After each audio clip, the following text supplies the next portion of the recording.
দেশব্যাপী কোটা সংস্কার আন্দোলন এবং পরবর্তীতে অসহযোগ আন্দোলনের পর ছাত্র জনতার তুমুল বিক্ষোভের মুখে গত ৫ আগস্ট প্রধানমন্ত্রীর পদ থেকে পদত্যাগ করেন শেখ হাসিনা। এরপর সামরিক বিমানে পালিয়ে ভারতে আশ্রয় নেন তিনি। দেশ ছাড়ার পর এতদিন চুপ ছিলেন। অবশেষে শেখ হাসিনার প্রথম কোনো বক্তব্য প্রকাশ্যে এলো। ভারতীয় সংবাদ মাধ্যম দ্য প্রিন্টের খবরে বলা হয়েছে, আওয়ামী লীগ নেতাকর্মী ও সমর্থকদের উদ্দেশ্যে বার্তা পাঠিয়েছেন শেখ হাসিনা। সেই বার্তায় তিনি বলেছেন, যুক্তরাষ্ট্রকে সেন্ট মার্টিন ও বঙ্গোপসাগর দিলে আমি এখনও ক্ষমতায় থাকতে পারতাম। হাসিনার পাঠানো বিবৃতিতে বলা হয়েছে, আমি পদত্যাগ করেছি কারণ লাশের মিছিল আমি দেখতে চাইনি।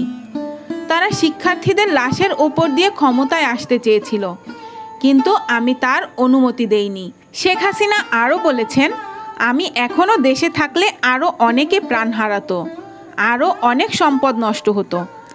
এছাড়া বার্তায় কর্মীদের উদ্দেশ্যে শেখ হাসিনা বলেছেন, ইনশাআল্লাহ শিগগিরই আমি দেশে ফিরছি। এই পরাজয় আমার, কিন্তু এই বিজয় জনগণের। তিনি আরও বলেছেন, আমি নিজেকে সরিয়ে নিয়েছি। আমি আপনাদের বিজয়ের মাধ্যমে এসেছি। আপনারা আমার শক্তি ছিলেন।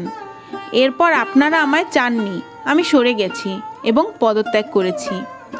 শেখ হাসিনা আরও বলেন, আমার কর্মীরা সেখানে যারা আছেন কেউ মনোবল হারাবেন না, আওয়ামী লীগ আবার উঠে দাঁড়াবে। এছাড়া তার ভাষণ বিকৃত করা হয়েছে বলে অভিযোগ করেছেন শেখ হাসিনা। তিনি বলেছেন, আমি আমার তরুণ শিক্ষার্থীদের আবার বলতে চাই, আমি কখনোই তোমাদের রাজাকার বলিনি। আমার কথা বিকৃত করা হয়েছে।